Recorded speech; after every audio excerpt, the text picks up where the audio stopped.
This show is sponsored by BetterHelp. Now, I know this time of year we think about the craziness, the chaos of the holidays, but I personally like to think about the coziness of the holidays and the winter season. For me, winter is all about like curling up in a blanket, maybe reading a book, watching a cheesy holiday movie. That just brings me so much comfort every year. I love doing that. And the other thing that helps bring me comfort is therapy. This is not a joke. I have been doubling down on my therapy this month just because this time of year I tend to get I don't know, it's dark out. I feel like it impacts my mood. And I'm just really grateful for my therapist. And she's just helping me work through some of these feelings that I experience this time of year and also when it's darker outside. So it's just something that's also giving me comfort, like a blanket and a cheesy holiday movie. So if you're thinking of starting therapy, give BetterHelp a try. It's entirely online.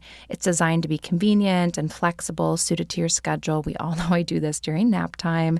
And I want you to find comfort this December with BetterHelp. Visit betterhelp.com/minutes today to get 10% off your first month. That's BetterHelp, HELP.com/minutes.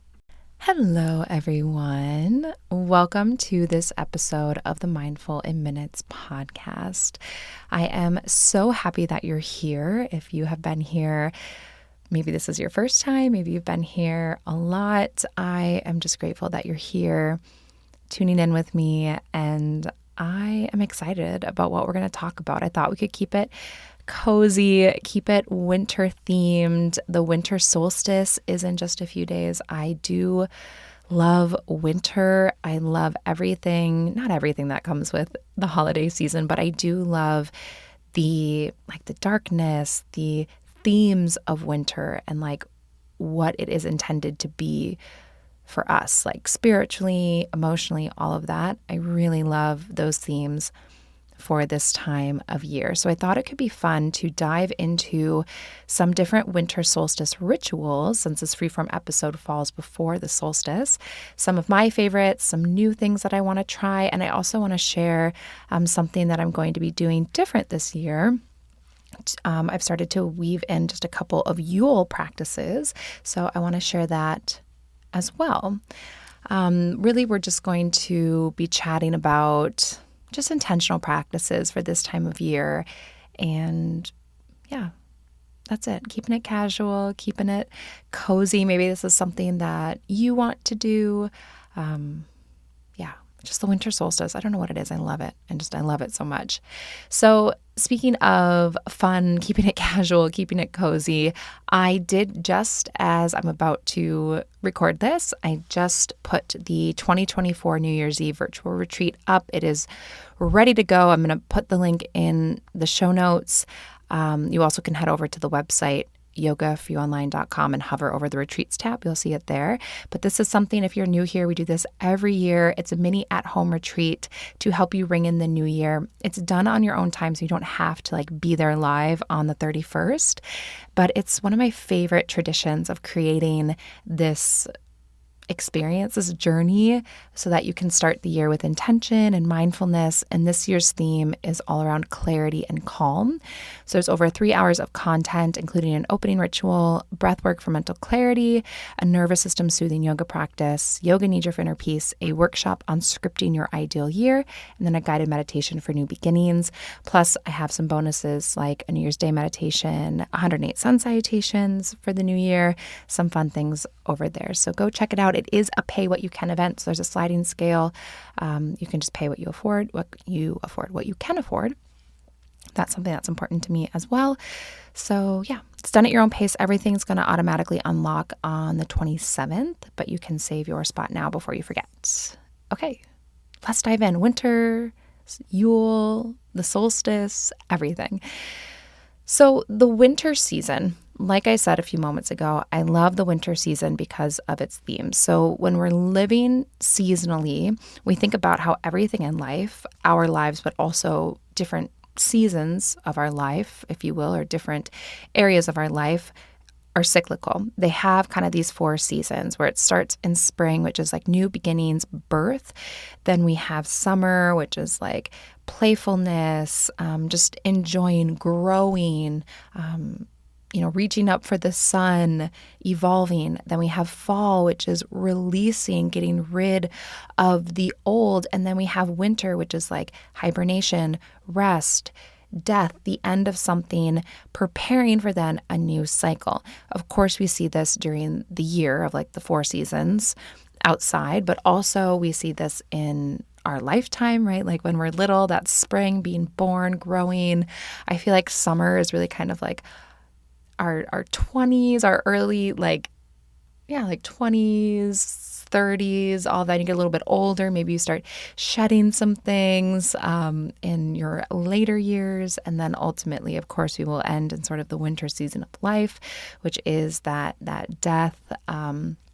That depending on what you believe, then maybe you're preparing again to be reborn or maybe not.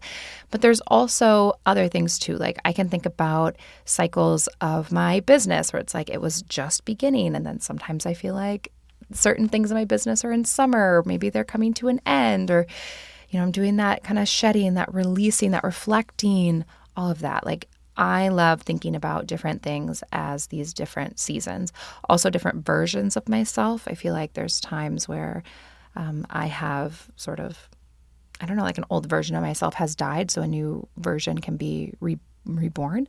Not that this is all about like death and rebirth, but when it comes to winter, I think it is important to remember that this is a season of rest, of reflection, of hibernation, and that it's prepping you for a new beginning and a rebirth in spring. We are storing up our energy. We just had this whole, 3/4 of a cycle, and now it is time to rest. Should just be cozy, to be calm, to reflect on everything that just happened in those past 3 seasons.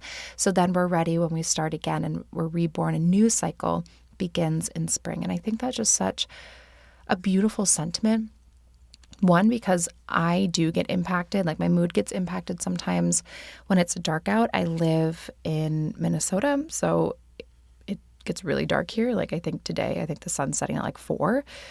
And I feel like it's not bright in my house until like after 8 o'clock. So there's not a lot of sunlight. And I do find that sometimes makes me feel like a little bit down, a little bit sluggish. And this is not me saying, if you have like seasonal depression, that is totally fine. But I do, like, if you have seasonal depression, please like get the support that you need for that. But I have been giving myself more permission to just be like, okay, like it's dark out. It's 7 p.m. Well, 8 p.m. The kids are finally asleep. I just want to watch a little holiday movie, go to bed, get some sleep too. Like it's dark out. It's time for me to rest. Spending more time, maybe being a little bit slower, being a little more intentional, reflecting, thinking about just what's been going on in the last year, all of that. And often, right after the solstice, we go into the holidays, which is like chaos, chaos, chaos at times, not always. It is right now for my life just because I think when you have little kids and lots of family, you're doing what I call like family Tetris, where you're trying to fit like this here and, you're trying to create all these like magical memories for your kids. And it honestly feels like sometimes a little bit exhausting and also magical at the same time. But really, we're supposed to be embracing, slowing down, being intentional. And I think that can be somewhat of a struggle, not only for the holidays, but then we go into the new year and we're doing new habits, new things. We're wanting to, we have all these intentions and we want to overhaul our entire life. And you can feel that pull, kind of new year, new you, or new year, new beginnings. But I try to focus on, if I want to do something new, being a little slower, a little more intentional, something that's good for me, maybe just like 1 or 2 things. So for me, that might look like, doing a special meditation practice over New Year's Eve, New Year's Day. And then maybe for January, just doing like one thing, being like, okay, I want to, do yoga 1 extra day a week for this month or something, so I don't feel like I'm having to just go all the time. And even if I am incorporating something new for the new year, I still let it be a little bit more restful, something I can reflect on, something that's just good for me instead of like something wild and a big overhaul. That's just personally what I do. Even something like being like, okay, maybe I used to meditate 4 days a week.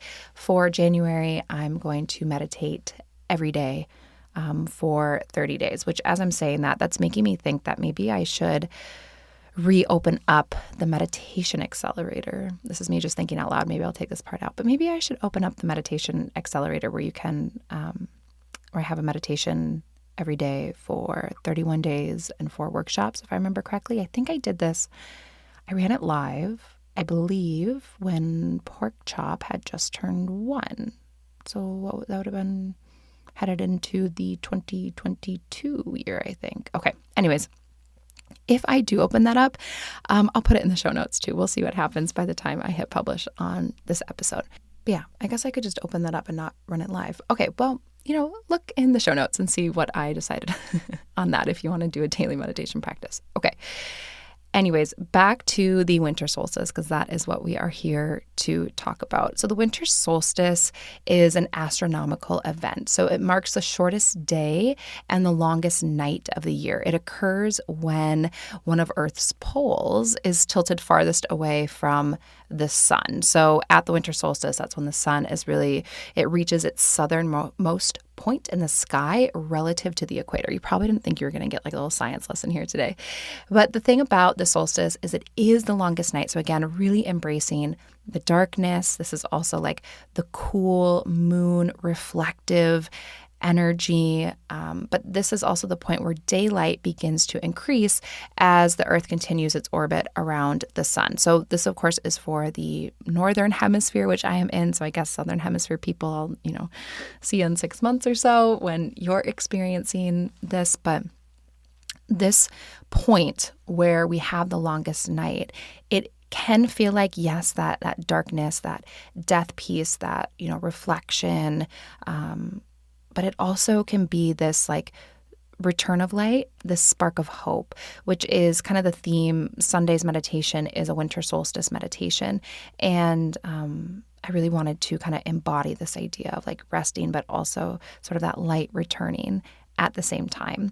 And many ancient cultures have used the solstice as this key point in their calendar when they didn't necessarily have, our 12 months, but to signal transitions between the seasons. This is something like the longest night or the time of darkness is something that we've seen show up time and time again.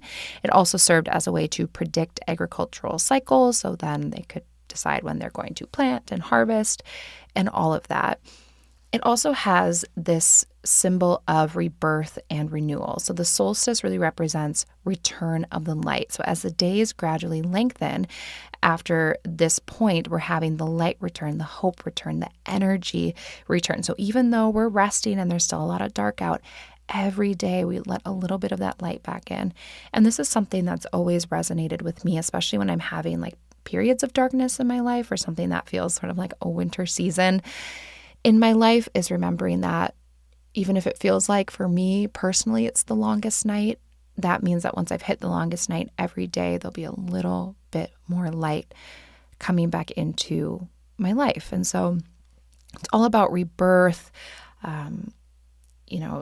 time to reflect on both the inner darkness that we all have. And darkness doesn't have to be all doom and gloom and dark, right? It can just be sort of that nighttime energy, restful, reflecting, rejuvenating, and then also celebrating the renewal of hope, energy, and life as the light begins to return. So this is a really big transitional time for us, kind of honoring these two things of like, we can have dark nights and there's a little bit more light coming in every single day. So if anyone is personally experiencing a long night in their life, remember that if this is your longest night, that tomorrow a little more light will come in, and then before you know it, there will be even more light and hope in your life. This is also the time for rest and reflection. So it is the time to pause, to rest, and to turn inward. So this time of year, we're really called to mirror the slower pace of nature in winter. So think about, what happens to the trees where, they've lost all their leaves and they're kind of just dormant right now. Slower pace of nature. We are supposed to reflect that in our lives and also internally, of this rest, slower pace, like hibernating. We are preparing ourselves for something new, but right now we're doing that very important work of rest. And I want to take a moment to pause just to remind anyone, or I guess give anyone permission who needs to hear this. Rest is not lazy. I have to work on this myself. For some reason, I have internalized. It's something I've worked through in therapy. I journal about it. I reflect as to why, quote, lazy feels like such a bad thing, and why I deem things that are essential and actually quite productive, like intentional rest. Why do I sometimes feel like that's just, quote, being lazy, and that's like the worst thing ever? I want to give you permission, if you're like me and you struggle with this too, that rest is not bad. Rest is not lazy. This hibernation, slowing down, turning inward. In fact, it's actually quite productive. We can't always be living like pedal to the metal, doing. That is a one-way ticket to burnout.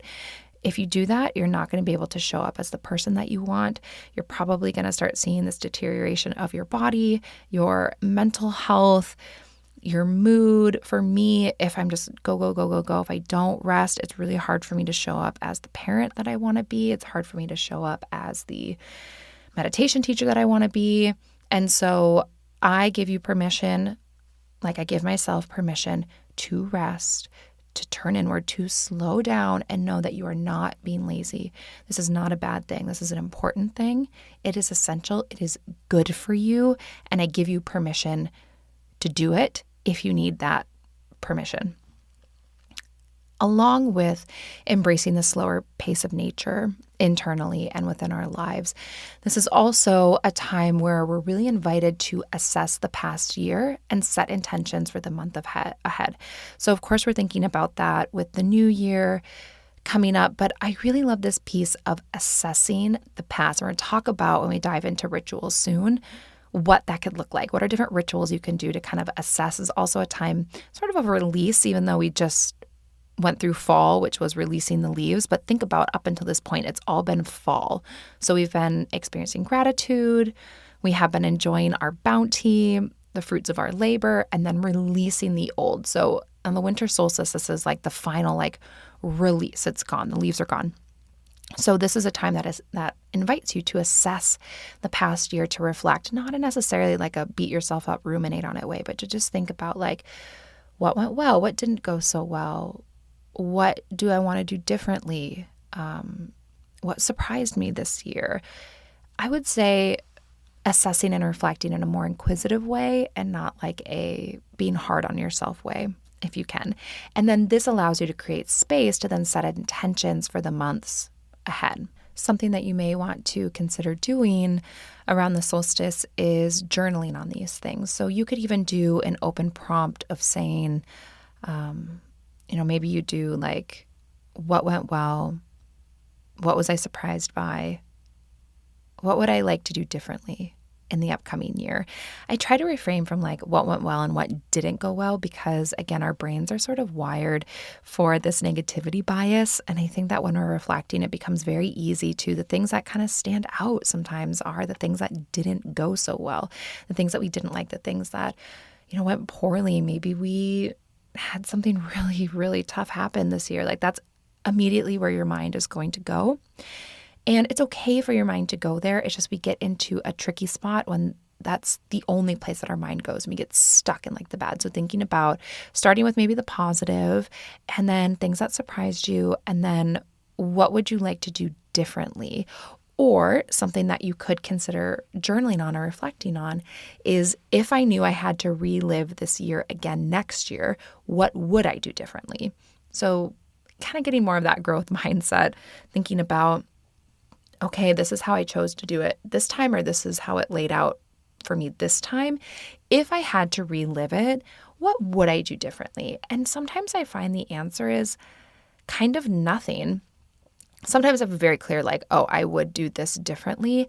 But the piece we have to remember is when we're reflecting or thinking about what we would do differently, one, we'll never have the exact same circumstances ever again, because we're going to have more knowledge this time. We're going to have the gift and the luxury of having gone through it blind once. and then having that knowledge, applying that knowledge so that we can do it differently. So if you're going to choose and reflect on, if I knew I was going to relive this year once again, what would I do differently? Remember that you're looking at it through the lens of, I now have this knowledge and this experience of going through it blindly once, and I'm going to take what I learned and I'm going to apply it next time, or to the new beginning. Or if I find myself stuck in these cycles of, oh my gosh, I found myself self-sabotaging a relationship, or once again, I found myself, I found myself having a really tough season in motherhood, or once again, I have found myself reliving a pattern that I saw my parent do, and now I'm doing that for myself. What I love about this exercise, again, we're not going to put our whole life under a microscope and just beat ourselves up for what we did in the past year. What I love is that when we look at the challenges and then we take time to reflect and pull out the lessons as to what new tools have I gained from this past experience that I now can remember and utilize for the next time, or consciously make the decision to utilize today so I don't repeat this cycle again tomorrow or the next year or whatever it is. So if you choose to reflect on what would I do differently, really looking at it through the lens as to like, what new tools have I acquired that I'm now going to apply to the new year. So journaling, I love to do during this time. And also restful practices like yoga nidra, restorative yoga, yin yoga, even like slow flow, just really, really slow, intentional movement feels good. Restful practices, again, wrapping up in a blanket, creating like a little bit of a cocoon for yourself. All of these things I love this time of year, and remembering that rest is not bad. It's not lazy. It is essential to our well-being, and also reflecting not in a way that is unkind to ourselves, but in a way that is filled with curiosity and finding lessons and tools that we then can apply for the upcoming year. This time of year, you're thinking about the gifts you're going to get everyone else, but I want to make the argument for the best gift you could give this year is yourself the gift of a good night's sleep. Sleep is fundamental to everything. You know this. And honestly, that is why I'm so excited to tell you about Helix Mattress. I decided to give myself the gift of a new mattress this year because I'm trying to create my sleep sanctuary, and I just really want to prioritize my well-being by prioritizing my sleep. And my Helix mattress, honestly, I could stay in there I could sleep on that thing all day long. It is so comfortable. I'm no longer waking up with back pain or feeling like I have those like creaky hips and joints anymore. And I'm waking up less because I'm not tossing and turning all night trying to get comfortable. Now I feel like I just go to bed, I close my eyes, I am so comfortable, and I sleep. And I swear some mornings I wake up in the same position that I fell asleep. And honestly, I love it so much. I'm pretty sure I'm going to get pork chop one too, because I want my little guy to be sleeping like this as well. Like, I upgraded my sleep, so I'm going to upgrade his too. And right now you can get 20% off and 2 free pillows. I have these pillows. They're amazing for all mattress orders. Just go to helixsleep.com/mindful. This will truly be the best gift that you can give yourself this year.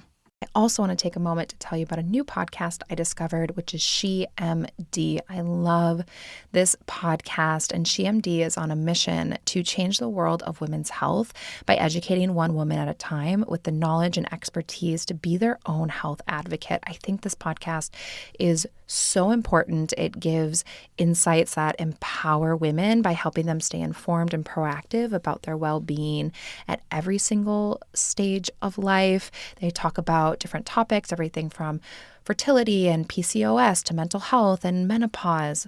Really, if you are a woman, you should be listening to this podcast. And I love that it helps to break down stigmas.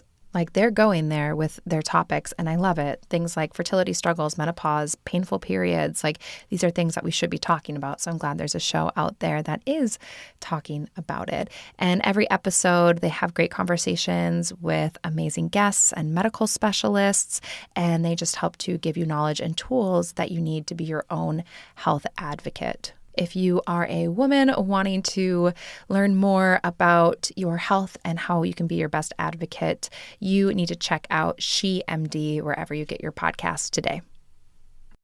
Okay, now I want to dive into my favorite winter solstice rituals, and then I want to share something new that I'm going to do this year. So when it comes to actual rituals for the winter solstice, there are definitely some common themes here. So one common theme is going to be all about fire and light. So nearly all solstice traditions involve some element of fire and light. When I say all solstice traditions, I'm looking at like cross-culturally, like the themes that we see.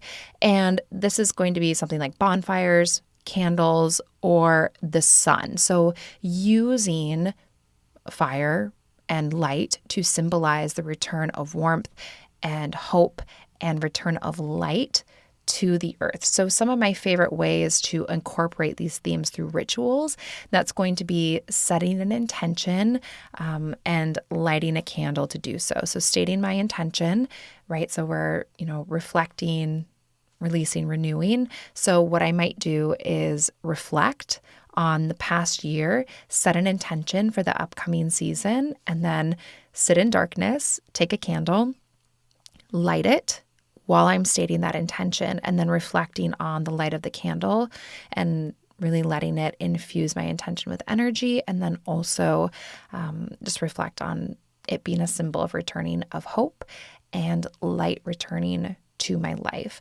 Another one is turning off all electric lights. I love this one. It's like tricky. I will say it feels a little cozier at night. Maybe it's just because my kids wake up early, so I can't do it in the morning. Otherwise, we'd all just be like bumbling around in the dark because they wake up way before the sun. But turning off all electric lights for the day as best you can and letting yourself honor the natural cycle of light and dark. So maybe it's just sitting in darkness. Maybe you light, again, a single candle. Maybe you have like a fireplace. Oh my gosh, wouldn't that be cozy? We do have a fireplace in our house, but like we've never used it. It's like a real one.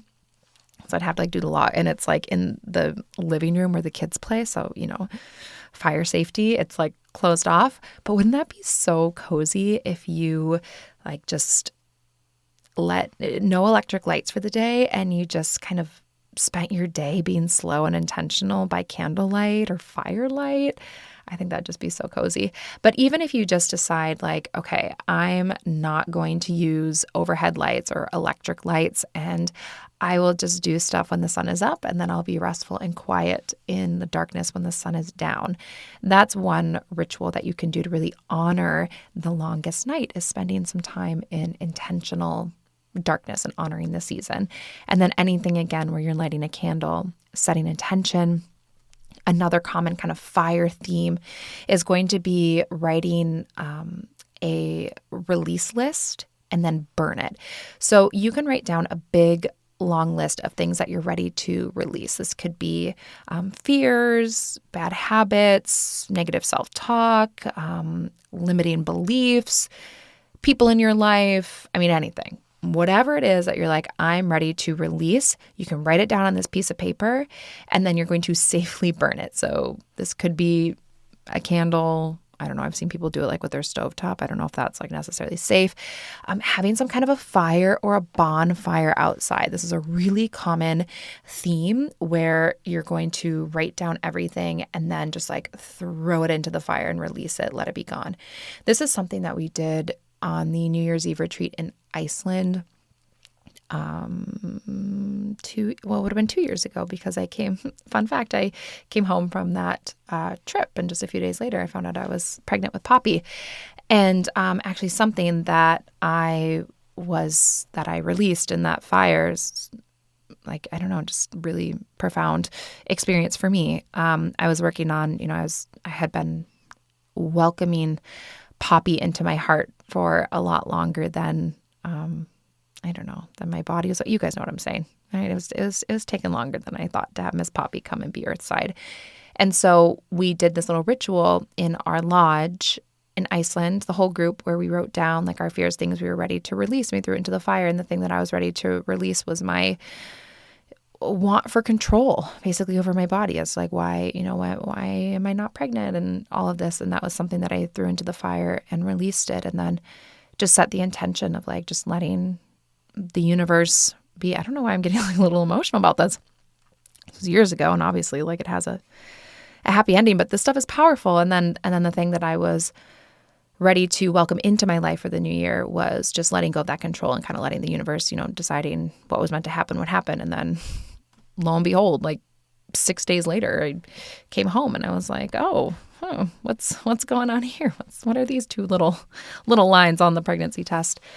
But that was something that we did as a group. And I remember it being this really powerful experience for people to like write down, like, what am I actually ready to let go of? And maybe it's a lot of things. Maybe it's just something that you've been holding on to for a long time that you're like, I am really ready to release it. And I love to couple this with writing what you're ready to release and throwing it in the fire. And then after that, then basically thinking about something you're ready to welcome in that space that you created. We're letting things go to create space for something new we're ready to welcome in. So this could look like writing down your list, burning it, and then on a separate piece of paper, writing down the thing that you're ready to welcome in. I love using fire in that way for the winter solstice or around the new year, kind of this season. You also can do sort of fun, almost like crafts to celebrate the sun around this time of year. This is something that you could do like with kids or even just like your friends, your roommates. If you want to do something fun and crafty, you can make those pomanders. Is that what they're called? I think a pomander. It's where you take the orange and then you get the cloves and you like stick it and you decorate it in the orange and then you can hang it up. This is actually like a solstice ritual where you are letting it kind of symbolize the sun and letting the orange symbolize the sun. You also can make like those little bird feeders where you take like a pine cone. This is another theme again of like embracing nature, the slow, intentional themes of nature. So you can go find like a pine cone and then you can sort of dip it in like, I don't know. I haven't done it yet. I haven't looked up the recipe, but I remember doing it as a kid where you like kind of wrap it in like sticky stuff. I want to say maybe we used like peanut butter or something. And then you put some bird seed. You make like these little nature inspired bird feeders that then you can go hang out, like hang up on trees. And I also saw this one I'm thinking about doing where I think once again, you take an orange, but you like hollow it out and then you fill that up. Anyways, we're going to be doing some of these fun things, but little crafts. It could even be like painting suns or painting oranges, anything that's going to celebrate the sun, you can do in kind of a fun little crafty way on the solstice. So I love that. And then you can get your kids involved too. Like kids are so curious and also, you know what? You don't need to have kids to like be into crafts. I just want to say that. Like if you're a crafty person and this sounds like fun for you, truly like get your roommates. Maybe, okay, I'm going to like paint the picture for like the coziest little friend winter solstice celebration because another theme here is feasting and community. So gathering with loved ones, sharing food, celebrating abundance, like in this universal way, very common for the solstice. So, okay, so everyone, this is what I would do if I ever left my house and like all of my best friends didn't live like in different countries, is I would gather everyone together. And I think I would start with like a little feast and I would try to serve lots of seasonal winter foods, like I don't know, like pomegranates, all the spicy things. You know what I'm talking about. I'm going to eat seasonally. So I'm going to get my winter veggies, all of that. And we're going to have like a little dinner. That's how I'm going to kick it off. Then we would move to the kind of the woo-woo section of the evening, if you will. And what I think I would do is I would do some crafts. So I think maybe we'd have like a little wine, maybe not. I've really been dabbling in like mocktails and things like that, but maybe we'd have some kind of like a fun beverage, whatever that is for you, even just like warm tea. And then I think we're going to do some crafts to celebrate the sun. So I'm thinking that we're going to maybe do, the cloves in the orange, maybe making some homemade bird feeders. Maybe we're doing, I saw this really cool thing where you can make these dehydrated orange slices and then hang them like from your Christmas tree if you have that. Maybe we'll do that. So we're going to do a couple of like fun activities. We're going to chat. We're going to have a beverage. And then we're going to go to the like emotional release section. So what this might look like if I were hosting this party is I would do, I think, a little bonfire outside. I'd get the bonfire going. I think on the inside, I think inside, we would write our release, our little release list. And then I think we'd go outside. I think I would maybe take a piece of Palo Santo that was ethically sourced and I would light it in the bonfire and I would cleanse everyone's aura. I would just cleanse it all up. And then one by one, we would take our list, we would fold it up, we'd toss it in the fire. We would all just hold space for everyone as they did their release. And then once everyone threw it in and in their minds, either out loud or in their head said like, I release you, I release this, goodbye, something like that. Then I think I would have everyone sit around the fire. And we would do a little bit of a meditation to welcome in the new beginning.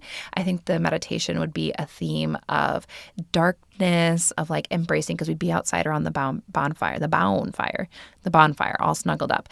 And then I think we would do a little meditation about darkness, being veiled in this darkness. And then we would start to meditate on a light or the sun and then welcome in that hope. And then this is where we would set our new intention. So in our hearts and in our minds, we would plant that intention of the new thing that we're welcoming in. And then I think then we'd all be tired and ready to like go home and go to bed. So that's what I would do if I were doing like a friends or community winter solstice event with like my gal pals. I think that's what I would do. One optional thing that is a ritual that I like to do.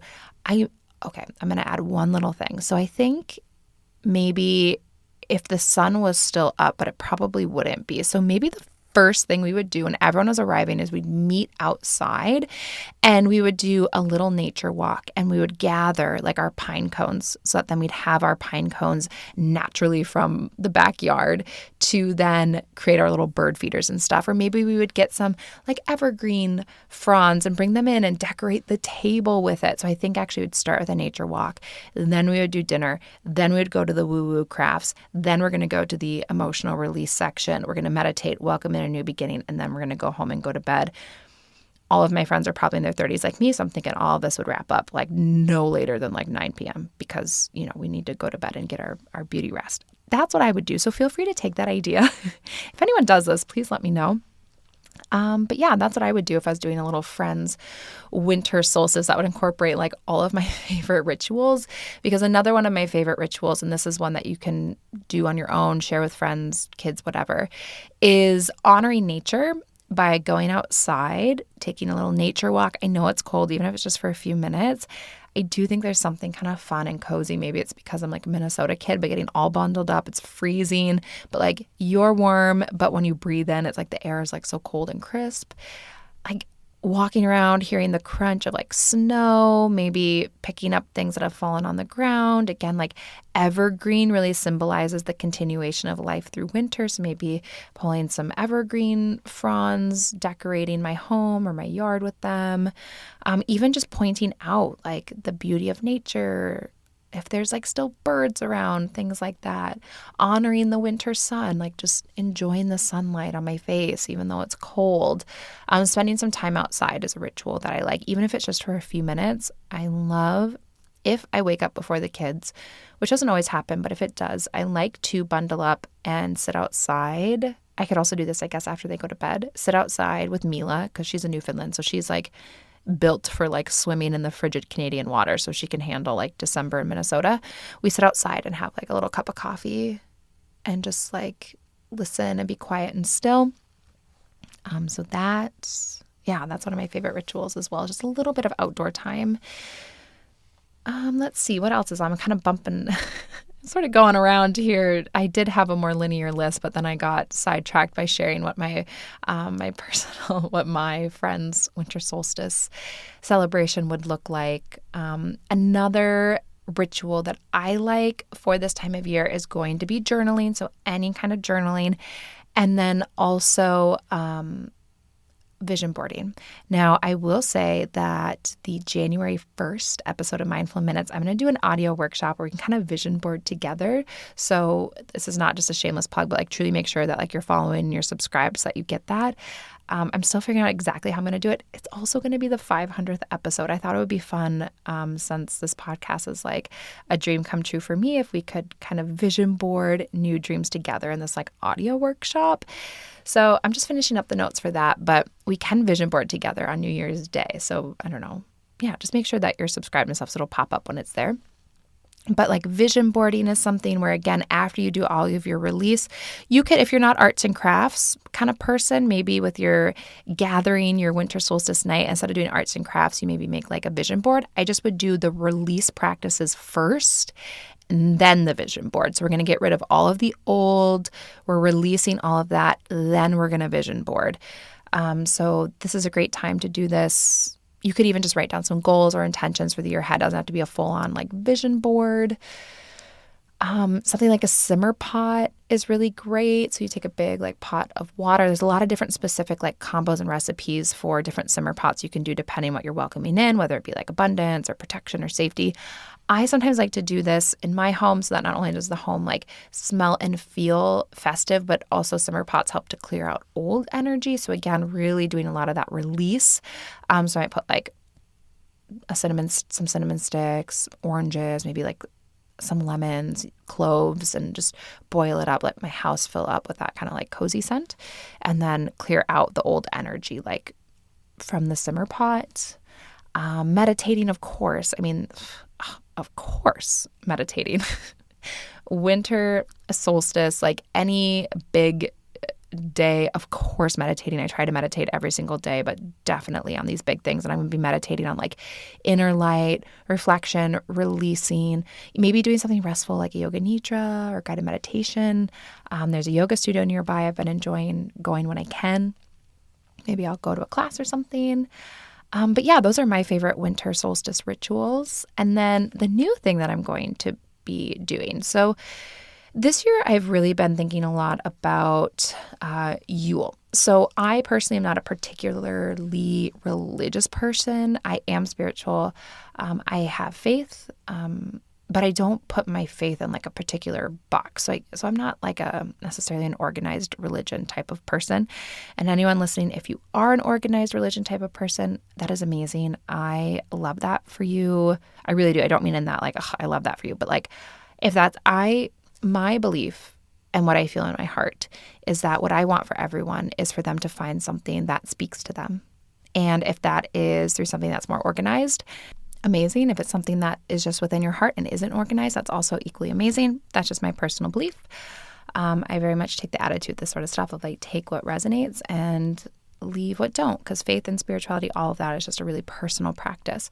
So I give all of this context because something that I have been just, learning more about is the season of Yule, the idea of Yule. So again, I'm not particularly religious, but I've been doing some reading up on Yule. So I'm just a learner. I'm just starting to dabble. I'm sure there's a lot of you listening that know way more about this than I do. So this isn't even like Yule 101. This is literally just like me sharing an idea that I learned about and I've been enjoying lately that just resonated with me. So Yule originates from pre-Christian pagan traditions, particularly those of the Norse and Germanic people. So it really emphasizes the cycles of nature, honoring the sun, themes of death and rebirth. So of course, you guys know when I read about this, I was like, oh my gosh, emphasizing the cycles of nature, honoring the sun, themes of death and rebirth. Like these are things that I was already doing and that I loved. I was like, I didn't even realize that it was, so deep in these like Yule traditions. And Yule is something that is really rich and deeply symbolic when it comes to celebration of this time of year. And we see a lot of overlapping themes between like Christmas and Yule and the winter solstice and all of this, right? Themes of like light, renewal, connection, nature, all of that. And the beginning of Yule often falls on or right around the winter solstice, which is why I'm including it in this episode. Because something that I want to incorporate into my life this year is the Mother's Night. Now, I had never heard of this before. I just learned about it and I'm loving it, so I'm going to do it.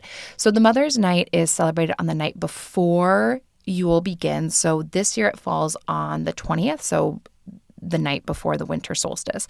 And it serves as a time to honor the feminine divine and our ancestral matriarch. So really focusing on like honoring the maternal lineage, and it acknowledges the cyclical nature of life and celebrating the protective and nurturing qualities of motherhood.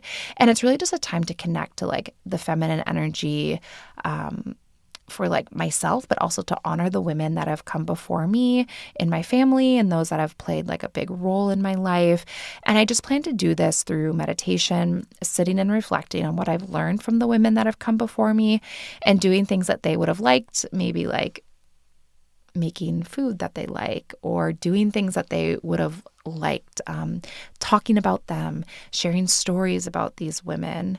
And this is just something that, I don't know, I learned about this and I was like, this just resonates. I need to do this. I want to honor the women that have come before me, that maternal lineage. I want to focus on like a feminine energy, like motherhood qualities, like what that means to me. And I don't know, this really stuck out to me. And so I'm going to do this before the solstice, the day before, and doing Mother's Night. And it's just something that feels special to me. I'll let you know how it goes. And if you are feeling called to also practice Mother's Night, again, this is not even like a 101. This is just like something that I came across. And I was like, I think this might be a new ritual that I'm going to incorporate into my life so that I can take this time to really reflect on the women that came before me and that lineage, and taking some time to honor them and to honor the mother within me too. So that's what I'll be doing, something new.